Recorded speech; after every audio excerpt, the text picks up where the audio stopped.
পৰিবহণ নিগমৰ গোটেই আস্থানসমূহৰ আমি এটা সাৰ্ভে কৰিছোঁ।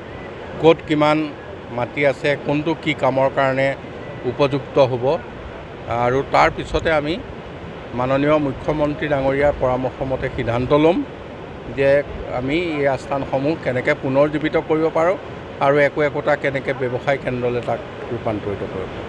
কলিয়াবৰত 3টা জেগাত আছে: কলিয়াবৰ, তিনিআলি, জখলাবন্ধা আৰু শিলঘাট। গতিকে ইয়াত কোনটো কেনেধৰণে ব্যৱহাৰ হয় সেইখিনি আমি অধ্যয়ন কৰিছোঁ, সেইমতে কাম কৰিম। পৰিবহণ নিগমৰ গোটেই আস্থানসমূহৰ আমি এটা সাৰ্ভে কৰিছোঁ। ক'ত কিমান মাটি আছে, কোনটো কি কামৰ কাৰণে উপযুক্ত হ'ব, আৰু তাৰ পিছতে আমি মাননীয় মুখ্যমন্ত্ৰী ডাঙৰীয়াৰ পৰামৰ্শ মতে সিদ্ধান্ত ল'ম যে আমি এই আস্থানসমূহ কেনেকৈ পুনৰ্জীৱিত কৰিব পাৰোঁ আৰু একোটা কেনেকৈ ব্যৱসায় কেন্দ্ৰলৈ তাক ৰূপান্তৰিত কৰিব পাৰোঁ।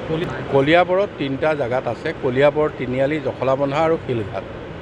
গতিকে ইয়াত কোনটো কেনেধৰণে ব্যৱহাৰ হয় সেইখিনি আমি অধ্যয়ন কৰিছোঁ, সেইমতে কাম কৰিম।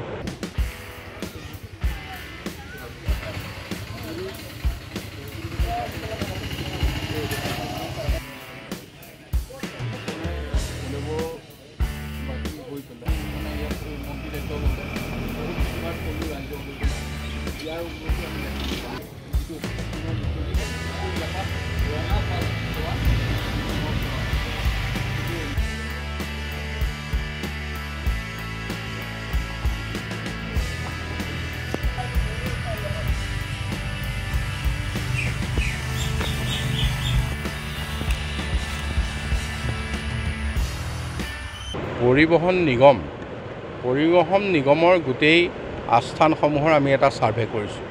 ক'ত কিমান মাটি আছে, কোনটো কি কামৰ কাৰণে উপযুক্ত হ'ব, আৰু তাৰ পিছতে আমি মাননীয় মুখ্যমন্ত্ৰী ডাঙৰীয়াৰ পৰামৰ্শ মতে সিদ্ধান্ত ল'ম যে আমি এই আস্থানসমূহ কেনেকৈ পুনৰ্জীৱিত কৰিব পাৰোঁ আৰু একোটা কেনেকৈ ব্যৱসায় কেন্দ্ৰলৈ তাক ৰূপান্তৰিত কৰিব পাৰোঁ। কলিয়াবৰত 3টা জেগাত আছে: কলিয়াবৰ, তিনিআলি, জখলাবন্ধা আৰু শিলঘাট।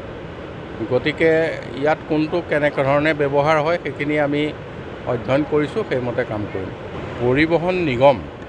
পৰিবহণ নিগমৰ গোটেই আস্থানসমূহৰ আমি এটা সাৰ্ভে কৰিছোঁ। ক'ত কিমান মাটি আছে, কোনটো কি কামৰ কাৰণে উপযুক্ত হ'ব, আৰু তাৰ পিছতে আমি মাননীয় মুখ্যমন্ত্ৰী ডাঙৰীয়াৰ পৰামৰ্শ মতে সিদ্ধান্ত ল'ম যে আমি এই আস্থানসমূহ কেনেকৈ পুনৰ্জীৱিত কৰিব পাৰোঁ আৰু একোটা কেনেকৈ ব্যৱসায় কেন্দ্ৰলৈ তাক ৰূপান্তৰিত কৰিব পাৰোঁ। কলিয়াবৰত 3টা জেগাত আছে: কলিয়াবৰ, তিনিআলি, জখলাবন্ধা আৰু শিলঘাট।